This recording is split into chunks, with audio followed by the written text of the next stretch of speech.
If you have a toddler or preschooler that is struggling with nightmares, then this video is for you.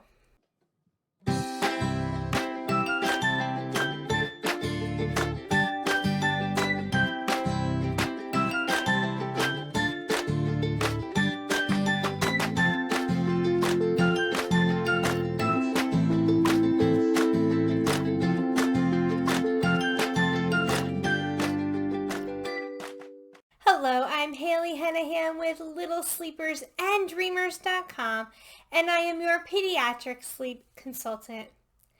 Is your little one struggling with nightmares? It might be so scary for both you and them, and this video is going to show you just how you can help them. Before we get started, let me just say, I do not offer medical advice, services, or treatments. If you are concerned about a medical issue related to your child, I urge you to contact your doctor or pediatrician immediately. There is no medical advice given during this video. So you might not be aware, but toddlers can dream. They can have pleasant dreams and not so pleasant dreams. And in this case, they can also have nightmares, which are unpleasant, realistic, bad dreams. So before we really get into it, I want to make sure you are aware what nightmares are and how they differ from night terrors, because we are not addressing night terrors today. So nightmares occur in the second half of the night, while night terrors occur in the first half of the night. Nightmares are remembered. The child can wake up and oftentimes tell you exactly what was happening, while night terrors are not remembered. If you have a child that has a nightmare, they are able to be comforted after, while from a night terror, they might be confused as to why you're in their room, because remember, these night terrors were not remembered. If your child has a nightmare, they'll have paralyzed limbs. Well, night terrors, there's no restrictions, so you might see your child acting things out. And lastly, if your child is having a nightmare, it will scare your child more than you. And night terrors tend to scare the parents more. We will get into night terrors in another video, so I hope that you stay tuned. Click the subscribe button and the alert bell, as the night terror video will be coming your way. So when your child is having a nightmare, you want to go into their room, go ahead, wake them up, comfort them, rub their back, let them know that they are okay, reassure them that they are safe and they are in their room and that you are with them. After you have comforted them, they have calmed down, you have reassured them, then you want to go back to your sleep training technique. You don't want to draw out the process too long of the comforting once they have settled. So go ahead, give them that extra love, and then go back to your sleep training method. Now, if you don't have a sleep training technique, go ahead, go to my website, Littlesleepersanddreamers.com, and I can help you get started today with a customized sleep plan. So continue with your sleep training technique until your child falls back to sleep.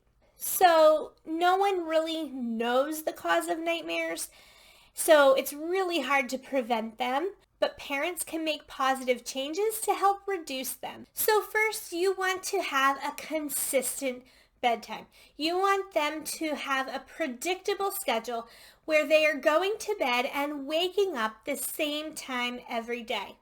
If you don't know what schedule will be suitable for your child, go ahead to the description box below. I have a free schedule for your child based on their age that you can grab.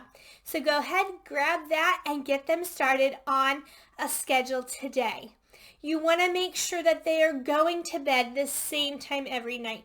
If you have them going to bed at 8 o'clock one night, 10 o'clock another night, 9 o'clock, and then 11 o'clock, it's just going to make things harder for them. Helping them have a predictable, consistent bedtime is very helpful.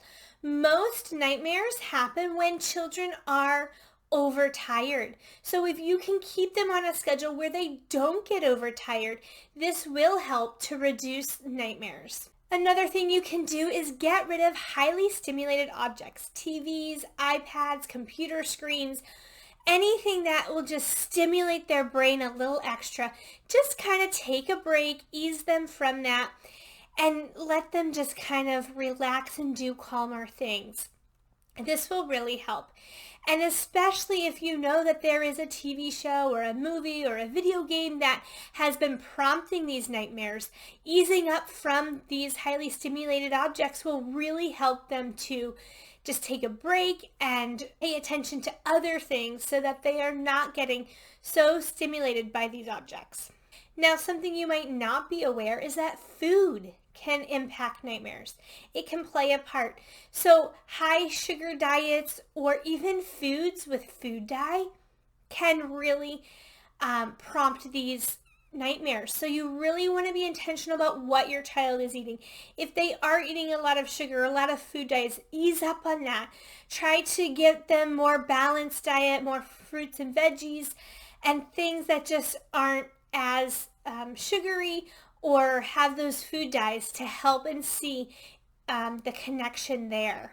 The last thing you can do is really invest good quality time with your child. If there is a life-altering event, some kind of trauma, big change, those things can really trigger nightmares. So especially if your child is going through a really rough time, be there with them, talk with them through it, and just bond as much as you can. This will really help them to just weed through what's going on and to really be able to process it more than having to have these nightmares at night. So give them extra love, extra attention, find things that they really like to do, and just spend time doing those activities to really bond with them and to let them know that you are there for them, that they are loved, no matter what might be going on. You also want to have discussions with them about real and fantasy. Let them know that monsters don't just live under beds and that's all fantasy things. So really make sure that they can understand the difference of real and fantasy, and that can help with their nightmares as well. Another thing to do is to go into their room, shut off those lights, and really take a look around. In very low lighting, some things might look a little creepy. You might have something hanging on the wall that in the daytime is fine, but at night, maybe with a little shadow to it, it might look really creepy. So look around the room for objects that you might want to remove to see if that can help reduce their nightmares as well. And lastly, have fun with low lighting. Do things like have a candlelight dinner, go out and stargaze, have a campfire with roasting marshmallows or making s'mores, and just engage with your child in these low lit activities. Another really fun one is to do shadow puppets on the wall. So really find a fun activity that it has low light that they can kind of get used to and have fun with, and that will help them to be a little less scared when it does come to night. Now remember, when you do put your child to bed, you don't want to have lights. You want it to be a dark room, but if your child is scared and does need some light, you can get something like a salt lamp or a hatch clock that has that low lighting. Keep it very soft and low and make sure it is that red color because red is the least intrusive. So they can have a light, just make sure it is red so that it doesn't disturb their sleep. I hope you found this video helpful. In the comments below, let me know, is your child struggling with nightmares? Remember, if your child is having frequent nightmares, go ahead and discuss this with your pediatrician. Don't hold off. Don't think, oh, this might be a normal thing with children. Let your pediatrician know. Make them aware so that they can offer tips and tricks as well. So really make sure that you are being open with your pediatrician and that they are aware of what your child is going through. If you found this video helpful, go ahead and hit the thumbs up button. Don't forget to hit the subscription button and the alert bell, as more videos will be coming your way. I'll see you in the next one. Sweet dreams.